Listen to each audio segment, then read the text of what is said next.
Hello, welcome back to everyone. Medicology nursing services के YouTube channel में आप सभी लोगों का स्वागत है। सो फ्रेंड्स, जैसा कि आप सभी nursing officers, future nursing officers को पता है, मध्य प्रदेश व्यापम की तरफ से हाल ही में एग्ज़ाम आपका कंडक्ट होने वाला है। 25-26 तारीख को आपका एग्ज़ाम कंडक्ट होने वाला है।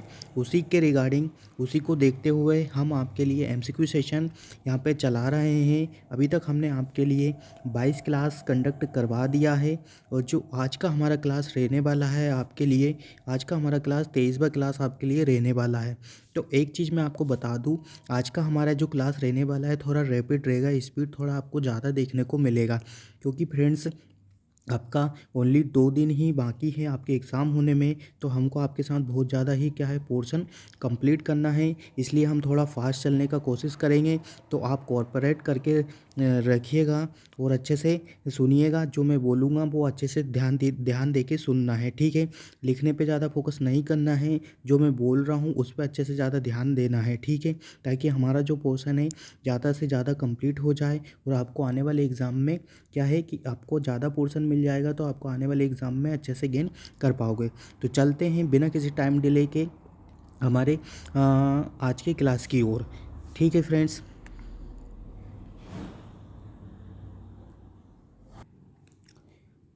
सो साथियों, पिछले जो क्लास थी हमारी सीएचएन का क्लास रहने वाला था और आज भी हमारा कुछ सीएचएन के रिगार्डिंग ही पोर्शन यहाँ पे कंप्लीट होने वाला है।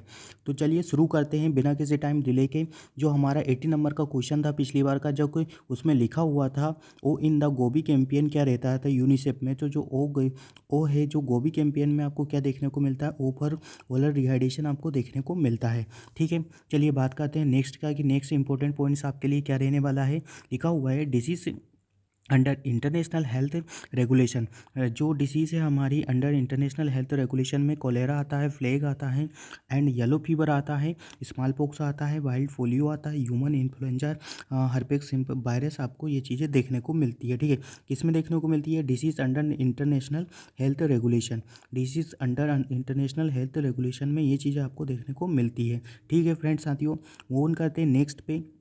तो यहाँ पे लिखा हुआ है MPW was given by the. तो जो मल्टीपर्पज़ हेल्थ वर्कर है, मैंने आपको पिछली क्लास में बहुत अच्छे से बताया था कि मल्टीपर्पज़ हेल्थ वर्कर किसने दिया था, तो करतार सिंह कम्युनिटी में मल्टीपर्पज़ हेल्थ वर्कर आपको दिया था, ठीक है फ्रेंड्स। मूव ऑन करते हैं नेक्स्ट पे। Father of the medicine first true epidemiologist तो किसे कहा जाता है? तो फादर ऑफ द मेडिसिन हम किसे बोला जाता है? हिपोक्रेट्स को बोला जाता है। और वही बात करूँ कि फर्स्ट ट्रू एपिडेमियोलॉजिस्ट तो हिपोक्रेट्स को बोला जाता है। मीजल्स वैक्सीन स्टोर एट, तो मीजल्स वैक्सीन को हम कितने डिग्री पर स्टोर कर सकते हैं? तो -10 टू -14 डिग्री, 15 या 14 डिग्री पे हम क्या कर सकते हैं, उसको स्टोर करके रख सकते हैं, ठीक है। Rubella is a live vaccine and the contraindications in pregnancy, ठीक है। जो सेकंड पॉइंट हमारा रहने वाला है, क्या रहने वाला है? Rubella is a live vaccine, ठीक है। रूबेला क्या होता है? एक लाइव वैक्सीन होता है जो कि, और कॉन्ट्राइंडिकेशन होता है प्रेगनेंसी में। मैं एक चीज़ बता दूँ आपको कि जितना भी लाइव वैक्सीन होता है वो सारा ही कॉन्ट्राइंडिकेशन होता है प्रेगनेंसी में। ओके फ्रेंड्स, साथियों, ओपन करते हैं नेक्स्ट क्वेश्चन पे, कि नेक्स्ट क्या रहने वाला है। Period of the infectivity of measles 4 day before to 5 day after rash appearance. तो जो इन्फेक्टिविटी पीरियड होता है, क्या होता है कि जो बिफोर डिसीज़, मतलब डिसीज़ नहीं होने से पहले ही भी कि वो क्या करवा देता है कि वो डिसीज़ कोज करवा देता है और अपने इसे स्प्रेड कर सकता है, ठीक है। तो उसी को क्या बोला जाता है? उसी को हम इन्फेक्टिविटी पीरियड बोला जाता है। तो मीजल्स का क्या होता है? मीजल्स जो होता है कि 4 डे बिफोर कर सकता है और 5 डे आफ्टर भी कर सकता है, मतलब कंप्लीट होने के बाद भी कर सकता है। तो उस टाइम क्या है कि हमको प्रिकॉशंस मेंटेन करके रखना है, ठीक है। क्या करना है? प्रिकॉशन हमारे मेंटेन करके रखना है, ठीक है। चलिए बात करते हैं नेक्स्ट पे। नेक्स्ट लिखा हुआ है येलो फीवर वैक्सीन्स क्या है? तो ये येलो फीवर जो वैक्सीन होती है वो क्या देखने को मिलती है? तो येलो फीवर वैक्सीन होती है, आपको लाइव वैक्सीन देखने को मिलती है, ठीक है। इसका आपको ट्रिक बहुत अच्छा है, ट्रिक आपको याद करके जाना है, ठीक है। Lyophilized freeze dried vaccines BCG। Lyophilized vaccine कौन कौन सी देखने को मिलती है? ठीक है, BCG देखने को मिलता है, येलो फीवर देखने को मिलता है, मीसल्स देखने को मिलता है, MMR देखने को मिलता है, ठीक है। ये सारे ही लिपोलाइज्ड वैक्सीन होता है, ठीक है। और कोल्ड चेन टेम्परेचर कितना होता है? 2 से लेके 8 डिग्री सेल्सियस कोल्ड का चेन का टेम्परेचर आपको देखने को मिलता है, ठीक है। Dysphagia dysuria and the diplopia seen in the Clostridium botulism food poisoning. यदि फूड पॉइजनिंग हो जाता है तो सबसे पहले आपको डिस्पेजिया, डिस्टेंट्रिया और डिस्पोलिया देखने को मिलता है, ठीक है।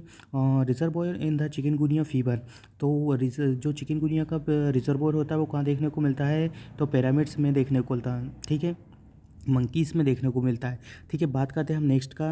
नेक्स्ट 92 वाला ऑप्शन क्या रहने वाला है, typhoid diagnosis in the first week by the blood culture. Typhoid जो हमारा क्या बोलता है डायग्नोसिस होता है वो कैसे यूज़ करते हैं, तो ब्लड कल्चर के द्वारा हम यूज़ कर सकते हैं। इसमें आपने सुन के रखा होगा बासु करके, बिपाशा बासु को जो नाम है उसके रिगार्डिंग यहाँ पे एक ट्रिक आता है, उसी के रिगार्डिंग हम यूज़ करते हैं, ठीक है। एट एट डे डिसीज़ किसे बोला जाता है, तो जो एट डे डिसीज़ होता है उसे टिटनस न्यूनेटम को बोला जाता है, ठीक है। किसे बोला जाता है, तो टिटनस न्यूनेटम को बोला जाता है। साथियों मेरा स्पीड हो सकता है आपको ज़्यादा लग रहा हो, बट हमें क्या है कि आपके लिए बहुत ज़्यादा ही पोर्शन क्या है यहाँ पे कंप्लीट करवाना है, तो इसलिए ये मत सोचिएगा कि आज का हमारा जो स्पीड है आपको ज़्यादा देखने को मिलेगा, ठीक है। ड्रग ऑफ चॉइस तो कोलेरा क्या होता है इन प्रेगनेंसी में, तो फ्लोरा जुलोडीडोडोन देखने को मिलता है। ड्रग ऑफ चॉइस क्या देखने को मिलता है, तो फ्लोराजुलिडोन देखने को मिलता है, ठीक है। IP of the yellow fever क्या होता है, तो incubation period of the yellow fever 2 to 6 days देखने को मिलता है, ठीक है। चलिए बात करते हैं नेक्स्ट का कि नेक्स्ट क्या रहने वाला है, the factory act and the ESI act were passed इन।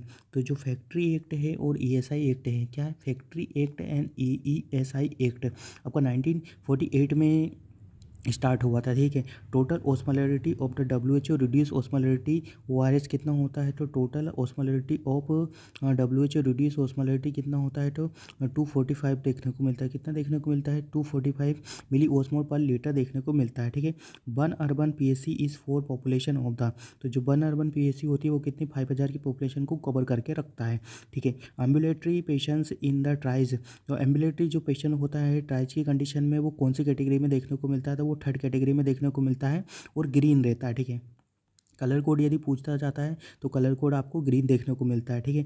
बात करते हैं हम 100 नंबर की ऑप्शन का कि one PSC in the tribal area for the population of the, तो 20,000 की पॉपुलेशन को कवर करके रखता है।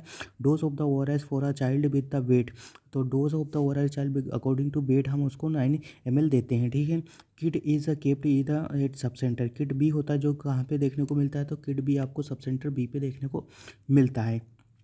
Richest source of the iron among nuts में किस में देखने को, पिस्ता चियो में देखने को मिलता है। किस में देखने को मिलता है, पिस्ता चियो में देखने को मिलता है। Vaccine stand for the swine flu vaccine in India, A7 देखने को मिलता है ना, ठीक है। क्या देखने को मिलता है, A7 देखने को मिलता है। Koplik spot are seen in measles, Koplik spot आपको किस में देखने को मिलता है, तो कॉप्लिक स्पॉट आपको सीन देखने को मिलता है मीजल्स में देखने को मिलता है। नॉर्मल IQ क्या रहता है, तो ये नॉर्मल जो IQ रहता है वो कितना रहता है आपका 90 से लेके तो 110 तक रहता है, 109 या 110 तक देखने को मिलता है। IQ के रिगार्डिंग आपसे क्वेश्चन पूछे जाते हैं फ्रेंड्स, IQ के रिगार्डिंग आपसे क्वेश्चन अच्छे से रीड आउट करके जाना है, ठीक है। इसमें आपसे mild retarded, mental retarded person का भी पूछा जाता है और इंटेलिजेंस कितना कितना होता है वो भी पूछा जाता है और जीनियस का पूछा जाता है, तो इसके रिगार्डिंग भी आपको अच्छे से पढ़ के जाना है। नॉर्मल IQ क्या होता है ये सब आपको बहुत ही इंपॉर्टेंट आने वाले एग्जाम में आपको देखने को मिल सकता है, ठीक है। Extremely low birth weight baby किसे बोला जाता है, जो extremely low birth weight baby होता है वो आपको 1000 ग्राम से कम यदि बेबी का बर्थ वेट हो रहा है at the time of the birth, तो उसे extremely low birth weight baby की कंडीशन में रखते हैं। Very low birth weight baby किस में आता है, तो very low birth weight baby आपको 1500 ग्राम में देखने को मिलता है, ठीक है। Congenital rubella syndrome tried is the, तो जो कंजेनाइटल रूबेला सिंड्रोम के ट्राइड्स क्या क्या देखने को मिलते हैं, तो कैटरेक्ट देखने को मिलता है, डेफनेस देखने को मिलता है, PD देखने को मिलता है। पेटेंट डक्ट आर्टरियोसिस क्या होता है, पेटेंट डक्ट आर्टरियोसिस में क्या देखने को मिलता है, जिसमें क्या होता है कि आपके हार्ट का जो फीटल सर्कुलेशन होता है उस समय क्या देखने को मिलता है, इसमें ओपनिंग देखने को मिलती है। बट जैसे ही आपका बेबी डिलीवर हो जाता है और बेबी इनबार कंडीशन में आता है तो क्या होता है कि लंग्स मेच्योर हो जाते हैं, देन उसके बाद उसका जो PD होता है उसका पाथवे क्लोज हो जाता है। बट इन एनी कंडीशन जिसे कंजेनाइटल रूबेला सिंड्रोम है उसमें क्या होता है कि वो PDA का क्लोजअप नहीं हो पाता है, जिसकी वजह से आपको कंजेनाइटल रूबेला सिंड्रोम देखने को मिलता है और उसमें ये कैटरेक्ट, डेफनेस और PD साइन आपको देखने को मिल जाते हैं, ठीक है। Minimum number of the beds at the CSC कितने रहते हैं, तो 30 बेड आपको देखने को मिलता है। कितना देखने को मिलता है, 30 बेड आपको देखने को मिलता है। और sub centre is a backward area is 4, तो सब सेंटर एरिया बेडबुकों का पॉपुलेशन कितना देखने को मिलता है, तो 3000 पॉपुलेशन देखने को मिलता है। बात करें हम नेक्स्ट का minimal duration of PEB for the HIV, तो मिनिमल ड्यूरेशन कितना होता है, 4 वीक होता है, ठीक है।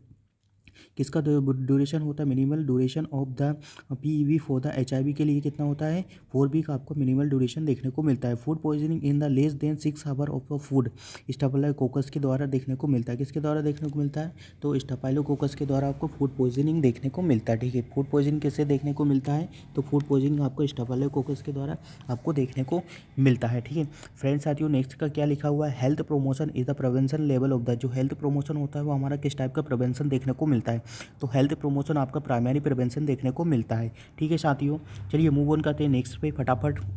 First referral level is the, तो secondary level of the care. ठीक है, फर्स्ट रेफरल इज़ क्या तो होता है, secondary level of the care होता है, जिसमें यहाँ पे सारी ही आपको फैसिलिटीज़ देखने को मिल जाती है। ठीक है, हर तरह की केयर देखने को मिल जाती है, उसे ही हम क्या बोलते हैं, secondary level of the care बोला जाता है ना। Lepromin test is a strongly positive in the tuberculosis leprosy में देखने को मिलता है। किसमें देखने को मिलता है, ट्यूबरकुलोसिस लेप्रोसी में लेप्रोमाइन टेस्ट आपको देखने को मिलता है। ये किसके लिए होता है, लेप्रोसी के लिए रहता है। ठीक है, लेप्रोसी का पता लगाने के लिए हम लेप्रोमाइन टेस्ट का यूज़ करते हैं। ठीक है, milk reduce absorption of the, तो जो मिल्क करता है, मिल्क क्या करता है, हमारे आयरन को ऑब्जॉर्व करने में डिले कर देता है। मतलब क्या करता है, यदि आपसे पूछा जाता है तो मिल्क क्या करता है, आपके रिड्यूस करता है, absorption of the iron delay कर देता है। ठीक है, डीडीटी होता है, मैकेनिज्म ऑफ द एक्शन होता है, कॉन्टैक्ट पॉइजन होता है। ठीक है, most essential fatty acid is क्या होता है, तो जो मोस्ट एसेंशियल फैटी एसिड आपको देखने को मिलता है वो लिनोलेनिक एसिड देखने को मिलता है। कभी कभी आपसे मोस्ट एसेंशियल, नॉन एसेंशियल और नॉन एसेंशियल पूछा जाता है तो लिनोलेनिक एसिड देखने को मिलता है। नोटेशन रिगार्डिंग आपको बहुत अच्छे से चीज़ें, सारी ही चीज़ें बहुत अच्छे से रीड करके जाना है। मैं अभी फटाफट आपको सारी चीज़ें बता रहा हूँ क्योंकि ताकि आपका क्विक रिवीजन आपको हो जाए, जो आपने पढ़ा है उसको आप क्या करें, फर्निश कर पाएँ अच्छे से। ठीक है, single drug treatment of the trachoma क्या होता था, एजिथ्रोमाइसिन।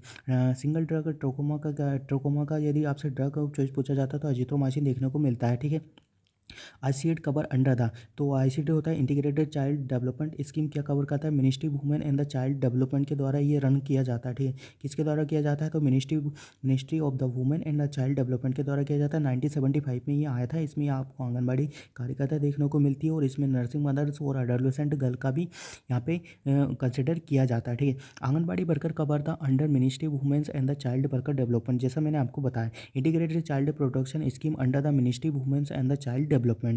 ठीक है फ्रेंड्स साथियों, integrated child development service launch in the 1975 में लॉन्च हुआ था। किसमें हुआ था, 1975 में लॉन्च देखने को मिला था।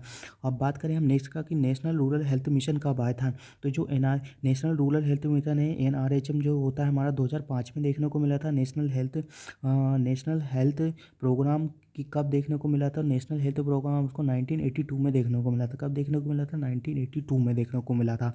वही बात करें नेक्स्ट का कि नेशनल मेंटल हेल्थ एक्ट पास कब हुआ था, तो नेशनल मेंटल हेल्थ एक्ट कब पास हुआ, 1987 में पास हुआ था। ठीक है, बेबी फ्रेंडली हॉस्पिटल आपको इनिशिएटिव कब देखने को मिला था, तो जो बेबी फ्रेंडली हॉस्पिटल है आपका 1991 में देखने को मिला था। और वही बात करें मैं child survival safe motherhood programme CSSM, कभी कभी एग्जाम में आपके इसके शॉर्ट फॉर्म पूछ लिए जाते हैं, तो अच्छे से रीड करिएगा और मैं जो बोल रहा हूँ उस पर अच्छे से कॉन्सेंट्रेट करके सुनिएगा। जो baby child survival safe motherhood programme होता है वो 1992 में आपको देखने को मिला था। किस में देखने को मिला था, 1992 में। ठीक है, बेबी फ्रेंडली हॉस्पिटल आपको 1991 में देखने को मिला था। First disability census in India, जो फर्स्ट डिसेबिलिटी सेंसस होता है इंडिया में कब देखने को मिला था, तो 1988 में आपको देखने को मिला था। अभी आपका 21 में होने वाला था बट कोविड के चलते 21 में आपको देखने को नहीं मिला है। Immunisation through the vaccine called इधर वैक्सीनेशन कहा जाता है। ठीक है, बात करें हम 132 हमारे स्पेशल पॉइंट का, गोल्डन पॉइंट का था, वैक्सीन कॉन्ड बाय द, तो वैक्सीन का जो कॉइन होता है वो किसने दिया था, लुईस पास्चर ने दिया था। वैक्सीन का जो टर्म होता है वो किसने दिया था, तो वैक्सीन का जो टर्म है वो किसने दिया था फ्रेंड्स साथियों, तो वो आपको लुईस पास्चर ने दिया था। ठीक है, मूव ऑन करते हैं नेक्स्ट पे। वैक्सीनेशन कोइन बाय था, तो वैक्सीनेशन कोइन किसने किया था, तो एडवर्ड जेनर ने किया था। पर वैक्सीन यहाँ पे आपको एक चीज़ें ध्यान देने वाले ही, यहाँ पे वैक्सीन का पूछा है और यहाँ पे वैक्सीनेशन का पूछा है, तो ये चीज़ आपको बहुत अच्छे से ध्यान देना है। जब भी एग्जाम में क्वेश्चन आप अटेंड करने जा रहे हो तो क्वेश्चन को पूरे कॉन्शियस माइंड से अच्छे से रीड करना है। ऐसा नहीं है कि क्वेश्चन पढ़ा और फटाफट आंसर लगा दिया तो यू गेट द रोंग। ठीक है, आप क्या करोगे, आपने जो मार्क लगाया वो आप गलत कर सकते हो। यदि आप अच्छे से रीड आउट करोगे, हमेशा 2 बार हमें MCQ को पढ़ना, चाहे कितना भी सरल MCQ हो और चाहे कितना भी कठिन MCQ हो, और सारे ऑप्शन जब तक नहीं पढ़ लो जब तक आपको आंसर को पुट नहीं करना है। ठीक है, चलिए बात करते हैं नेक्स्ट का कि फर्स्ट वैक्सीन इधर कौन सा होता है। तो जो सबसे पहले वैक्सीन आपको देखने को मिला था स्मॉल पॉक्स से देखने को मिला था। ठीक है, स्मॉल पॉक्स आपके भारत से और पूरे वर्ल्ड से इरेडिकेट हो गया था 1980 में आपको इरेडिकेट देखने को मिल गया। ठीक है, 8 मई 1980 में 1980 में इरेडिकेट हो गया है। ठीक है, चलिए बात करते हैं लेटेस्ट वैक्सीन 2019 में इन्फ्लुएंजा वैक्सीन आपको देखने को मिला था, जिसको H1 और N1 बोलते हैं। क्या बोलते हैं? जिसको H1 और N1 बोला जाता है। Immunisation is a generalised achieved with the since of the dose except OPV होता है। Two different live vaccine can be administer different site. यहाँ पे कभी कभी पूछा जाता है कि क्या दो लाइव वैक्सीन हम एडमिनिस्टर कर सकते हैं एक साथ। तो yes, you can give the right answer कि यस, हम दो लाइव वैक्सीन को एक साथ एडमिनिस्टर कर सकते हैं, बट क्या है कि साइट आपका अलग अलग होना चाहिए। ठीक है फ्रेंड्स, साथियों बात करें हम नेक्स्ट का कि नेक्स्ट क्या रहने वाला, some importants health act passed in India. कुछ ऐसे एक्ट हैं कि जो आपसे पूछे जाते हैं। द वैक्सीनेशन एक्ट है, तो वैक्सीनेशन एक्ट आपको कब देखने को मिला था? तो 1880 में। ठीक है, किस में देखने को मिला था? तो वैक्सीनेशन एक्ट आपको 1880 में देखने को मिला था। चलिए साथियों मूव करते हैं नेक्स्ट पे। लिखा हुआ है the child marriage restaurant act कब आया था? तो 1929 में आया था। ठीक है, कब आया था आपका चाइल्ड मैरिज रेस्ट्रिक्शन एक्ट, कब देखने को मिला था? तो 1929 में आपको चाइल्ड रेस्ट्रिक्शन मैरिज एक्ट देखने को मिला था। The employ and the state insurance ESI act जो होता है 1948 में देखने को मिला था। इसी के साथ आपका WHO भी आपको देखने को मिलता है। इसी के साथ क्या देखने को मिलता है? तो इसी के साथ आपको WHO भी देखने को मिलता है। ठीक है, बात करें हम नेक्स्ट एक्ट का कि नेक्स्ट एक्ट क्या था कि द फैक्ट्रीज एक्ट 1948 में। फैक्ट्री एक्ट भी आपको 1948 में आया था। The prevention of the stool adulteration of the food, sorry, prevention of the food adulteration देखने को मिला था। यहाँ पे ये रॉन्ग टाइप हो गया है, यहाँ पे आप फूड कर लीजिएगा, फूड अडल्ट्रेशन। ठीक है, क्या है? फूड अडल्ट्रेशन 1954 में। किस में देखने को मिला था? 1954 में। द हिंदू मैरिज एक्ट तो जैसे मैंने कल भी बताया था 1955 में देखने को मिला था। ठीक है, the Indian medical counselling act, तो जो इंडियन मेडिकल काउंसलिंग एक्ट था वो 1956 में देखने को मिला था। द डाउरी प्रोविजन एक्ट तो था 1961 में आपको देखने को मिला था। ठीक है, the registration of the birth and the date, जो रजिस्ट्रेशन और बर्थ डेट होता है वो आप कितने दिन में करते हो? तो वो आप 21 डेज में करते हो। बट जो इसका एक्ट था वो आपको 1969 में देखने को मिला था। 1969 में देखने को मिला था। ठीक है, द MTP एक्ट, द जो maternal termination of the pregnancy किस में देखने को मिला था? 1971 में। 1971 में आपको medical termination of the pregnancy देखने को मिला था। हरी अप करते हैं फटाफट। नेक्स्ट क्वेश्चन क्या रहने वाला है? The narcotic drug and the psychotropic substance act, तो 1985 में आपको देखने को मिला था। द कंज्यूमर प्रोटेक्शन एक्ट, तो कंज्यूमर प्रोटेक्शन एक्ट आपको कब देखने को मिला था? 1986 में आपको कंज्यूमर प्रोटेक्शन एक्ट देखने को मिला था। एग्जाम के पॉइंट ऑफ व्यू से ये बहुत ही डायरेक्ट क्वेश्चन आपसे पूछे जाते हैं। क्या पूछे जाते हैं? एग्जाम के पॉइंट ऑफ व्यू से डायरेक्ट क्वेश्चन पूछे जाते हैं कि कौन सा एक्ट कब देखने को मिला था। तो आई होप आपको ये चीज़ें समझ में आई होगी और ये बहुत ही अच्छे से आप रीड आउट करके जाइएगा आने वाले एग्जाम में। ठीक है, नेक्स्ट क्वेश्चन का बात करते हैं द इन्वायरमेंटल प्रोटेक्शन एक्ट। जो इन्वायरमेंट प्रोटेक्शन एक्ट कितने देखने को मिला था? 1981 में देखने को मिला था। बात करते हैं हम नेक्स्ट का, द मेंटल हेल्थ एक्ट कब आया था? 1987 में आपका मेंटल हेल्थ देखने को मिला था। ठीक है, बात करते हैं नेक्स्ट का, the protection of the human rights कब देखने को मिला था? तो जो ह्यूमन राइट्स होते हैं हमें 1993 में देखने को मिला था। The transplantation of the human organ, जो हम ऑर्गन का ट्रांसप्लांट करते हैं वो आपको कब देखने को मिला था? तो 1994 में। The biomedical waste management and the handling rules कब देखने को मिला था? तो 1998 में देखने को मिला था। द टोबैको कंट्रोल एक्ट आपको 2003 में देखने को मिला था। द इंफॉर्मेशन टेक्नोलॉजी कब देखने को मिला था? 2000 में देखने को मिला था। The national rural employment guarantee कब देखने को मिला? 2005 में मिला था। The protection of the women from the तो कब वॉयलेंस में देखने को मिला? 2005 में आपको वॉयलेंस देखने को मिला था। ठीक है, वॉयलेंस देखने को मिला था। द RTI कब देखने को मिला था? RTI आपको 2005 में देखने को मिला था। Food standard and the safety act आपको 2006 में देखने को मिला था। वही बात करते हैं हम नेक्स्ट का कि the protection of the child from the sexual offence आपको 2012 में देखने को मिला था। ठीक है, the mental health care bill के 2013 में देखने को मिला था। The sexual harassment of the woman at work place at the, तो 2013 में देखने को मिला था। ये कब देखने को मिला था? तो ये आपको 2013 में देखने को मिला था। ओके साथियों, तो ये थे बहुत ही कुछ इंपॉर्टेंट एक से आपको अच्छे से एग्जाम के पॉइंट ऑफ व्यू से बहुत अच्छे से पढ़ के जाना है। इसमें डायरेक्ट ही आपसे क्वेश्चन आने वाले मध्य प्रदेश व्यापम में आपको देखने को मिल सकता है। चलिए बात करते हैं रैपिड रिवीजन में हमारे हेल्थ प्रोग्राम ऑफ इंडिया। तो यहाँ पे कभी कभी आपसे प्रोग्राम भी पूछ लिए जाते हैं। तो नेशनल फैमिली प्लानिंग प्रोग्राम आपको 1951 में देखने को मिला था।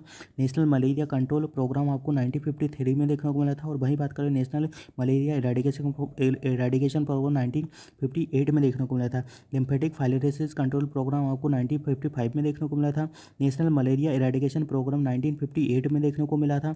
नेशनल ट्यूबरकुलोसिस प्रोग्राम आपका 1962 में देखने को मिला था। नेशनल गोइटर कंट्रोल प्रोग्राम 1962 में देखने को मिला था। ध्यान दीजिएगा ट्यूबरकुलोसिस और आपका जो गोइटर होता है वो एक ही ईयर में आपको देखने को मिला था। किस में देखने को मिला था? एक ही ईयर में देखने को मिला था। नेशनल ट्रोकोमा कंट्रोल प्रोग्राम 1963 में देखने को मिला था। अर्बन मलेरिया स्कीम 1971 में देखने को मिला था जब आपका MTB एक्ट आया था। ठीक है। इंटीग्रेटेड चाइल्ड डेवलपमेंट सर्विस आपको कब देखने को मिला था? 1975 में देखने को मिला था। नेशनल कैंसर कंट्रोल प्रोग्राम 1975 से लेकर तो 1976 में देखने को मिला था। वेरी इंपॉर्टेंट थिंग है कि ICDS और अपना नेशनल कैंसर कंट्रोल प्रोग्राम दोनों ही 1975 में देखने को मिला था। ठीक है। बात करते हैं हम नेक्स्ट का कि national programme for the control of the blindness. तो national control of the programme for blindness 1976 में देखने का था। 1976 में देखने को मिला था। काला आजार प्रोग्राम आपको 1977 में देखने को मिला था। ठीक है। नेशनल मेंटल हेल्थ प्रोग्राम 1982 में देखने को मिला। एक्ट 1987 में देखने को मिला था और जो प्रोग्राम है वो 1982 में देखने को मिला। तो ये चीज़ें बहुत अच्छे से ध्यान में रखना है। नेशनल लेप्रोसी इरेडिकेशन प्रोग्राम 1983 में देखने को मिला था। ठीक है। नेशनल गुनिया बोर्न इरेडिकेशन प्रोग्राम आपको 1983 में देखने को मिला था। हम जल्दी से इसका रिविज़न कर लेते हैं। ये आपको बस ईयर और सन आपको अच्छे से ही याद रखना है। ठीक है। नेशनल एड्स कंट्रोल प्रोग्राम आपको 1987 में देखने को मिला था। ठीक है। क्या देखने को मिला था? नेशनल एड्स कंट्रोल प्रोग्राम 1987 में देखने को मिला था। बेबी फ्रेंडली हॉस्पिटल इनिशिएटिव 1991 में देखने को मिला था। किस में देखने को मिला था? तो 1991 में देखने को मिला था। Revise national tuberculosis control programme RNTCP आपको 1992 में देखने को मिला था। ठीक है। चलिए बात करते हैं child survival and motherhood programme आपको 1992 में देखने को मिला था। नेशनल एड्स कंट्रोल प्रोग्राम आपको कब देखने को मिला था? तो जो नेशनल एड्स कंट्रोल प्रोग्राम आपको 1992 में देखने को मिला था। ठीक है। 1992 से लेके तो जो फेज़ 1 लिखा हुआ है 1992 से 1997 में आपको फेज़ 1 देखने को मिला था। National iodine deficiency disorder control programme 1992 में देखने को मिला था। ठीक है। और क्या बात करते हैं हम? तो revise lymphatic filariasis control programme आपका 1996 में देखने को मिला था। ठीक है।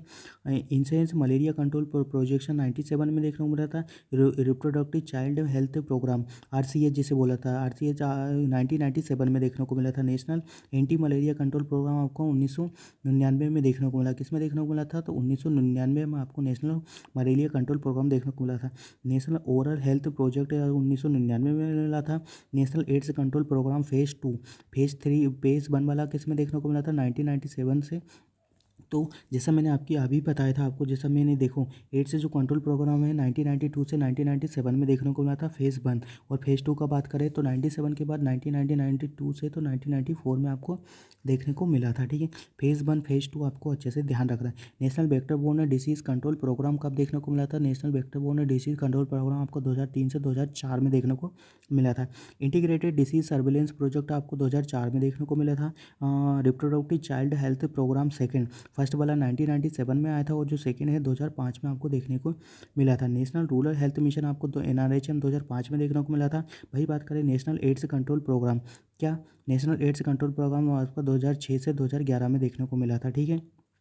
नेशनल टबैको कंट्रोल प्रोग्राम आपका 2007 से 2008 में देखने को मिला था। चलिए बात करते हैं national programme for the precaution and the control of the cancer diabetic cardiovascular और स्ट्रोक से 2008 में देखने को मिला था। ये कभी कभी आपसे पूछा जाता है कि क्या होता है क्या नहीं होता है, तो ये चीज़ आपके पढ़ के जाना है। National programme for the precaution of the किस में देखने को मिला था? तो जो डायबिटिक होता है control of the cancer diabetic cardiovascular disease and the stroke में जो प्रोग्राम आया था वो आपका 2008 में आया था। ठीक है। किस में आया था? तो 2008 में आपको देखने को मिला था। चलिए बात करते हैं हम नेक्स्ट का कि आपको लिए नेक्स्ट क्या सीएचएन में इंपॉर्टेंट रहने वाला है। तो ये अब बात करते हैं हम वैक्सीन का। जो इसमें लिखा हुआ है वैक्सीन, लाइव बैक्टीरियल वैक्सीन कौन कौन सा होता है। तो लाइव वैक्सीन आपको देखने को मिलता है बीसीजी और टाइफाइड देखने को मिलता है, ठीक है। और लाइव वायरल वैक्सीन यहाँ पे पूछा हुआ है, लाइव बैक्टीरियल वैक्सीन कौन कौन सा, बीसीजी और टाइफाइड देखने को मिलता है। लाइव वायरल वैक्सीन कौन कौन सा होता है, तो रोटा वायरस होता है, चिकन पॉक्स होता है, ओरल पोलियो वैक्सीन होता है, साबिन होता है, ठीक है। अच्छे से याद रखना है, ठीक है। येलो फीवर आपका लाइव वायरल वैक्सीन देखने को मिलता है। एमएमआर होता है, मीजल्स मम्स रूबेला आपका किस में देखने को मिलता है, लाइव वैक्सीन वायरल वैक्सीन में देखने को मिलता है। मीजल्स आपका लाइव वायरल वैक्सीन है। इन्फ्लुएंजा लाइव वायरल वैक्सीन है। स्मॉल पॉक्स भी आपका लाइव वायरल वैक्सीन, ठीक है, ठीक है। स्मॉल पॉक्स भी क्या है, लाइव वायरल वैक्सीन रहता है, ठीक है। क्या रहता है, लाइव वायरल वैक्सीन आपका स्मॉल पॉक्स देखने को मिलता है, ठीक है। अब बात करते हैं हम नेक्स्ट का कि नेक्स्ट क्या रहने वाला है, किल्ड वैक्सीन। लाइव वैक्सीन हो गया आपका, किल्ड वैक्सीन। बैक्टीरियल वैक्सीन कौन कौन सा देखने को मिलता है, तो टाइफाइड देखने को मिलता है, कोलेरा, पर्टिटिस। टाइफाइड, कोलेरा और पर्टिटिस आपका क्या देखने को मिलता है, किल्ड वैक्सीन ही है। दोनों ही क्या है, किल्ड वैक्सीन है। वायरल वैक्सीन कौन कौन सा है इसमें, तो वायरल वैक्सीन देखने को मिलता है, रेबिस है, साल्क होता है, जो पोलियो साबिन आपको किस में देखने को मिलता है, लाइव वैक्सीन में साबिन देखने को मिलता था। जो साल्क होता है वो किल्ड वैक्सीन में देखने को मिलता है। और हेपेटाइट ए होता है, 1982 में आया था। हेपेटाइट बी होता है, जिसको हम क्या बोलते हैं, हेपेटाइट बी होता है, कि जो मोस्ट कॉमन देखने को मिलता है वह जापानीज एंसेफेलाइटिस भी आपको देखने को मिलता है। जापानीज एंसेफेलाइटिस भी क्या देखने को मिलता है, आपको देखने को मिलता है, लाइव वैक्सीन में देखने को मिलता है, ठीक है। तो ये चीज़ें इंपॉर्टेंट चीज़ है, आपका है एग्जाम के पॉइंट ऑफ व्यू से बहुत ही इंपॉर्टेंट रहने वाली है। पढ़ के जाइएगा, आने वाले एग्जाम में आपके इसमें से काफ़ी चीज़ें देखने को मिल सकती है, ठीक है। काफ़ी चीज़ें आपको एग्जाम के पॉइंट ऑफ व्यू से ये चीज़ें आपके लिए इंपॉर्टेंट रहने वाली है। और टॉक्सोइड क्या होता है, तो टॉक्सोइड डीटी वैक्सीन आपको देखने को मिला। क्या कौन सी वैक्सीन देखने को मिलता है, जो डीटी वैक्सीन होती है उसे ही हम क्या बोलते हैं, टॉक्सोइड देखने को मिलता है, ठीक है।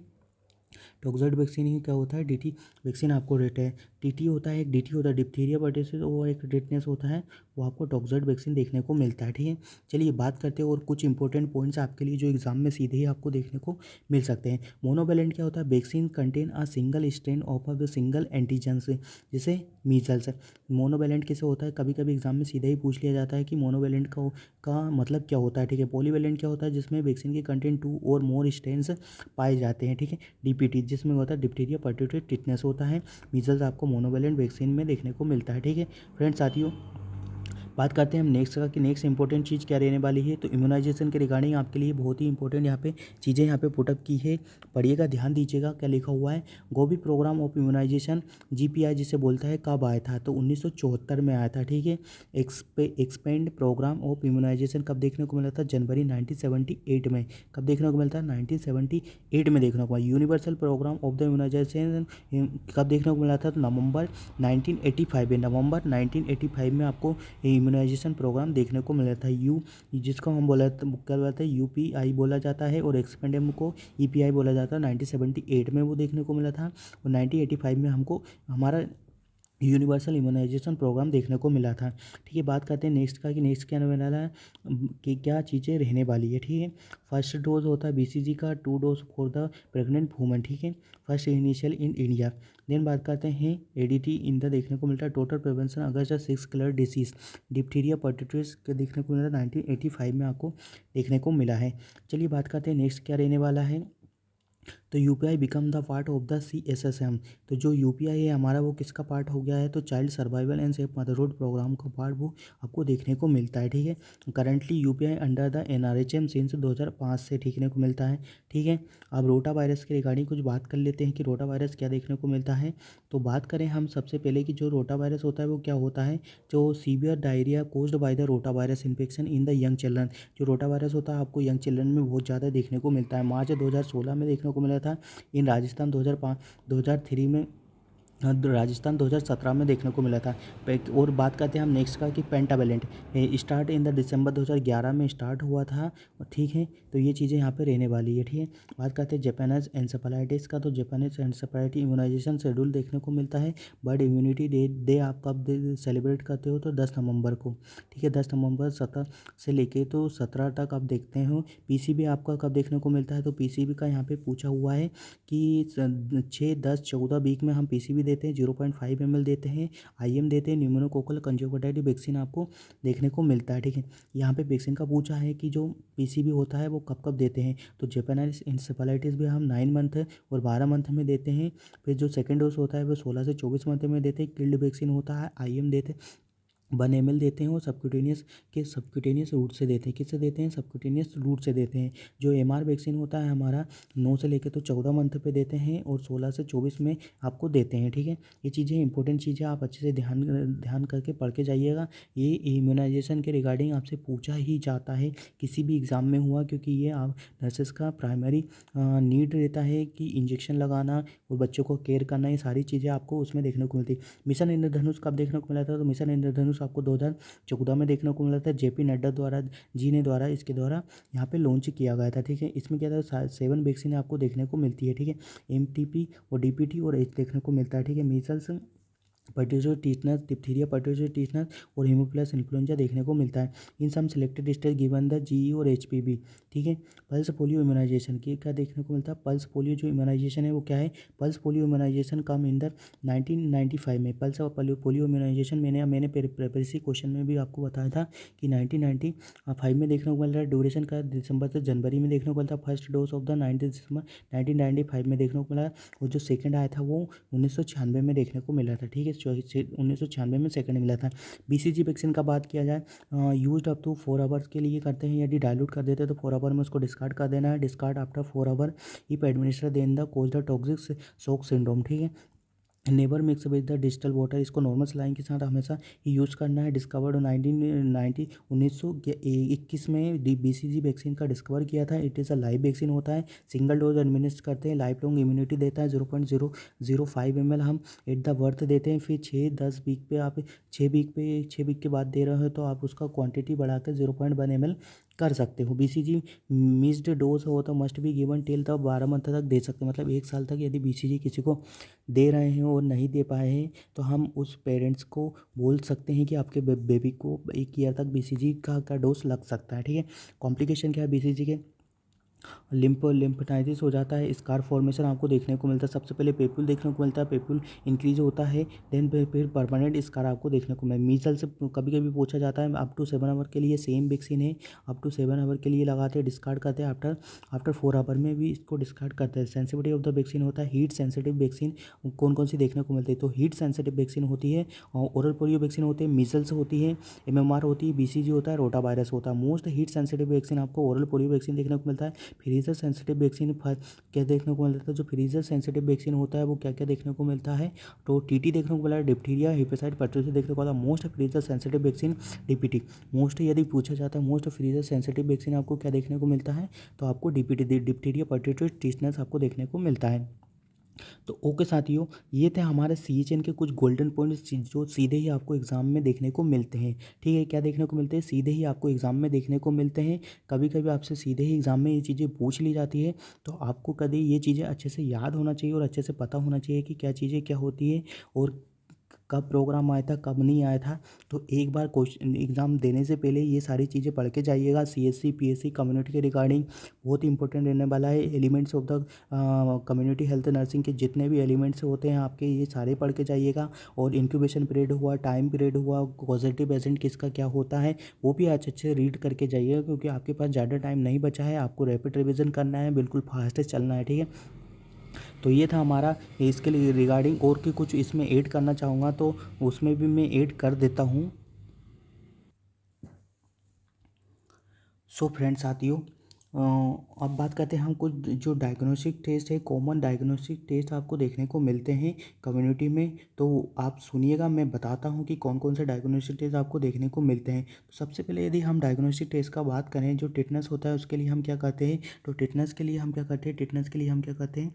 बोन स्वैब लेते हैं। ठीक है, क्या करते हैं? बोन कल्चर लेते हैं। ठीक है, टिटनेस के लिए क्या लेते हैं हम? तो टिटनेस के लिए हम लेते हैं बोन कल्चर। ठीक है, यदि मैं वही बात करूँ तो जो मेनिंजाइटिस होता है उसके लिए क्या करते हैं? हम लंबर पंक्चर करते हैं। मेनिंजाइटिस के लिए क्या करते हैं साथियों? लंबर पंक्चर करते हैं। ठीक है, क्या करते हैं? लंबर पंक्चर मेनिंजाइटिस के लिए करते हैं। 1 मिनट रुकिएगा, थोड़ा सा मूव ऑन कर देते हैं ताकि आपको इजी से अच्छे से समझ में आ जाएगा। हाँ, यहाँ पे हम आपको बता सकते हैं कि किसके लिए क्या करते हैं। ठीक है, बात करें हम हमारे टेस्ट का हो गया एन्सेफेलाइटिस के लिए क्या करते हैं ईईजी करते हैं। ईईजी करते हैं हम एन्सेफेलाइटिस के लिए ईईजी करते हैं। जो पोलियो होता है ठीक है पोलियो पोलियो के लिए क्या करते हैं साथियों तो पोलियो के लिए ईईजी करते हैं मसल्स टेस्टिंग करते हैं ठीक है। क्या करते हैं मसल्स टेस्टिंग करते हैं मसल्स टेस्टिंग करते हैं। इसमें आपको पोलियो में क्या देखने को मिलता है पोलियो में आपको ट्राइफॉड साइन देखने को मिलता है। जब पर्सन बैठता है तो वो अपने एक हैंड का सहारा लेता है ठीक है तो उसी को क्या जाता है ट्राइफॉड साइन देखने को मिलता है ठीक है। वही बात करूँ यदि मैं रेबिस का तो रेबिस में क्या देखने को मिलता है तो रेबिस में आपको नेगरी बॉडी देखने को मिलती है। ब्रेन बायोप्सी लेते हैं यदि ब्रेन बायोप्सी ठीक है रेबिस में क्या देते हैं ब्रेन बायोप्सी लेते हैं ठीक है। क्या लेते हैं रेबिस में ब्रेन बायोप्सी हम लेते हैं ठीक है। क्या लेते हैं रेबिस में ब्रेन बायोप्सी लेते हैं ठीक है। ये मैं कॉमन डायग्नोस्टिक टेस्ट आपको बता रहा हूँ एग्जाम के पॉइंट ऑफ व्यू से बहुत ज़्यादा आपके लिए इंपॉर्टेंट रहने वाले हैं ठीक है। डेंगू के लिए क्या करते हैं तो डेंगू के लिए यदि बताएं कि डेंगू के लिए क्या करते हैं तो डेंगू के लिए फ्रेंड्स साथियों क्या करते हैं टूर्निकेट टेस्ट करते हैं। टूर्निकेट जैसा आपको पता होगा ना टूर्निकेट टेस्ट हम डेंगू के लिए करते हैं ठीक है। क्या करते हैं डेंगू के लिए हम टूर्निकेट टेस्ट करते हैं जिसमें क्या करते हैं रम्पल लेड भी बोला जाता है इसको। क्या बोला जाता है इसको रम्पल लीड भी बोला जाता है। क्या बोला जाता है इसके लंपल लीड भी बोला जाता है। मलेरिया के लिए हम क्या करते हैं मलेरिया के लिए हम मलेरिया इसका स्मॉल लेते हैं क्यूजी लेते हैं क्वांटिटी बफी कोट लेते हैं ठीक है। स्कारलेट के लिए क्या करते हैं स्कारलेट के लिए हम डिक टेस्ट करते हैं ठीक है। स्कारलेट के लिए क्या करते हैं डिक टेस्ट करते हैं। और वही बात करिए यदि डिप्थीरिया के लिए तो डिप्थीरिया के लिए हम करते हैं सिक टेस्ट यूज़ में करते हैं ठीक है। हेपेटाइटिस के लिए क्या करते हैं नसल स्वैब लेते हैं। और वही बात करिए यदि ट्यूबरकुलोसिस के लिए तो मॉन्टेक टेस्ट हम यूज़ करते हैं। लेप्रोसी के लिए जैसा मैंने बताया स्प्लिट स्किन स्मेल लेते हैं। पिन बॉम के लिए क्या लेते हैं तो पिन बॉम के लिए हम स्कॉच टेप स्वैब लेते हैं। टाइफाइड के लिए जैसे बताया तो टाइफाइड के लिए बिडाल टेस्ट यूज़ करते हैं ठीक। क्या करते हैं बिडाल टेस्ट करते हैं। एचआईवी के लिए क्या करते हैं तो एचआईवी के लिए एलाइजा करते हैं वेस्टर्न ब्लॉट टेस्ट करते हैं पीसीटी भी करते हैं। पीसीटी करते हैं पॉलीमरेज रिएक्शन चेन रिएक्शन करते हैं पॉलीमरेज चेन रिएक्शन टेस्ट ठीक है। ये चीज़ें हम कुछ common and silent diagnostic test है जो आपको कम्युनिटी में देखने को मिलते हैं और आपके एग्ज़ाम में आने वाले एग्ज़ाम में पूछे जाते हैं डायरेक्ट ही आपसे एग्ज़ाम में पूछे जाते हैं ठीक है। ये चीज़ें थी मैंने आपको बता दी आने वाले एग्ज़ाम में आपके लिए काफ़ी इंपॉर्टेंट रहने वाली है। सो फ्रेंड्स ये था कुछ इंपॉर्टेंट जो कम्युनिटी के रिगार्डिंग था। और भी यदि कुछ कम्युनिटी के रिगार्डिंग यदि बनता है तो मैं भी उसमें कवर करूँगा। जो नेशनल हेल्थ पॉलिसी थी आपका जो कब हुआ था तो नेशनल हेल्थ पॉलिसी आपका रिवाइज कब हुआ था 2017 में आपको देखने को मिला था ठीक है। क्या देखने को मिला था 2017 में देखने को मिला था। और यदि कुछ इंपॉर्टेंट और चीज़ की मैं बात करूँ तो जो स्वच्छ भारत अभियान है आपका 2 अक्टूबर को देखने को मिला था। स्वच्छ भारत अभियान आपको कब देखने को मिला था तो स्वच्छ भारत जो अभियान आपको देखने को मिला था कब देखने को मिला था 2 अक्टूबर 2014 जब से हमारा स्वच्छ भारत अभियान चालू हुआ है ठीक है। स्वच्छ भारत अभियान 2 अक्टूबर 2014 से चालू हुआ है। यात्री सुरक्षा आपको कब देखने को मिला था तो आरटीए एंड इसके द्वारा यात्री सुरक्षा आपको देखने को मिलता है। नेशनल मेडिकल कमीशन बिल कब देखने को मिला था तो नेशनल मेडिकल बिल कमीशन आपको 2017 में देखने को मिला था। फ्रेंड्स साथियों बार बार बोल रहा हूँ जो मैं बोल रहा हूँ उस पर ज़्यादा कॉन्सेंट्रेट आपको करना है ठीक है। मेंटल हेल्थ केयर एक्ट आपको 2017 में देखने को मिला था। मेंटल हेल्थ केयर एक्ट आपको 2017 में देखने को मिला था। और 2017 में आपको क्या क्या चीज़ें देखने को मिली थी तो 2017 में आपको नेशनल पॉलिसी बता दी हेल्थ पॉलिसी आपको मैंने बता दी कि वो चीज़ें देखने को मिल था ठीक है। और बात करूँ मैं और क्या क्या चीज़ें आपकी कम्युनिटी के रिगार्डिंग बहुत ज़्यादा इंपॉर्टेंट रहने वाली आने वाले एग्जाम के लिए तो प्रधानमंत्री किसान मनधन योजना आपको कब देखने को मिली थी तो 2019 में। कब देखने को मिली थी तो 2019 में देखने को मिली थी ठीक है। मेंटल हेल्थ केयर आपको देखने को मिल गया। प्रधानमंत्री किसान आयुष्मान भारत योजना आपको 2018 में 23 दिसंबर 2018 में देखने को मिला था ठीक है। प्रधानमंत्री उज्ज्वल योजना आपको कब देखने को मिली थी तो प्रधानमंत्री उज्ज्वल योजना फ्रेंड्स साथियों आपको कब देखने को मिला था तो जो उज्ज्वल योजना होती है वो आपको 2019 में देखने को मिली। कब देखने को मिली थी तो 2019 में देखने को मिली थी ठीक है। ऐसे ही आप ये चीज़ें याद करके जाइएगा आने वाले एग्जाम में आपको काफ़ी इंपॉर्टेंट देखने को मिल सकती है। उज्ज्वल योजना आपको देखने को मिल गई स्टेट और क्या क्या चीज़ें इंपॉर्टेंट रहने वाली आने वाले एग्ज़ाम के लिए। तो कम्युनिटी के रिगार्डिंग बहुत सारी चीज़ें मैंने आपको बता दी है। मोस्टली चीज़ें एग्ज़ाम के पॉइंट ऑफ व्यू से यदि पूछा जाता है तो यही चीज़ें पूछी जाएगी जो मैंने आपको बताई है। कम्युनिटी के रिगार्डिंग मैंने सारा ही पोर्शन आपके साथ कवर कर दिया है। नेक्स्ट क्लास जब भी अभी हमारा होगा आपको हम सुबह ही शाम को भी एक क्लास प्रोवाइड करवा देंगे आने वाले एग्ज़ाम के लिए क्योंकि आपके पास ज़्यादा टाइम नहीं बचा है। तो आने वाले एग्ज़ाम के लिए हम आपके लिए क्लास कंडक्ट करवा देंगे शाम तक जिसमें आपको नोटेशन वगैरह के रिगार्डिंग कुछ चीज़ें आपको बता देंगे, जिससे कि आप अच्छे से पढ़ लीजिएगा। आने वाले एग्ज़ाम में आपको नोटेशन भी देखने को मिल सकता है। ठीक है साथियों, तो उसमें हम नोटेशन के रिगार्डिंग कुछ मैथ सर्च के रिगार्डिंग क्लासेस आपके लिए कंडक्ट करवा देंगे। जब तक आप बने रहिए मेडिकोलॉजी नर्सिंग सर्विसेज के यूट्यूब चैनल पे। और यदि आपने किसी ने भी अभी तक हमारा पूरा क्लासेस नहीं देखा है तो जाइएगा और एग्ज़ाम से पहले सारा ही क्लास एक बार अच्छे से देख लीजिएगा, क्योंकि आने वाले एग्ज़ाम में आपको इनमें से बहुत ज़्यादा क्वेश्चन आपको देखने को मिल सकते हैं। एग्ज़ाम पेपर भी है, प्रीवियसली क्वेश्चन के पेपर भी मैंने वहाँ पे सॉल्व करवाए हुए हैं, तो आपको उससे क्या है एक आइडिया लग जाएगा और आने वाले एग्ज़ाम में आप बहुत अच्छा मार्क कर पाओगे। और अब आपको क्या करना है साथियों, आपको थोड़ा सा टेंशन फ्री होकर रहना है, रिलैक्स रहना है, पैनिक नहीं होना है, ताकि पैनिक हो जाओगे तो आप अच्छे से स्टडी नहीं कर पाओगे। तो ठीक है साथियों, ये हमारा मॉर्निंग का क्लास है। आपको इवनिंग में भी एक क्लास और एक्स्ट्रा में प्रोवाइड करवा दूंगा। जब तक आप बने रहिए मेडिकोलॉजी नर्सिंग सर्विसेज के यूट्यूब चैनल पर। और क्लास और इस मेहनत को ज़रूर लाइक करिएगा। अपने जितने भी friends nearest dearest nursing officers हैं ग्रुप में सबको शेयर कर दीजिएगा, ताकि सबको क्लास का लाभ मिल पाए। ठीक है साथियों, अच्छे से स्टडी करिएगा। आपके लिए शाम को क्लास प्रोवाइड करवाते हैं। ठीक है, जब तक बने रहिए मेडिकल नर्सिंग सर्विसेज के यूट्यूब चैनल पर। जय हिंद, जय भारत।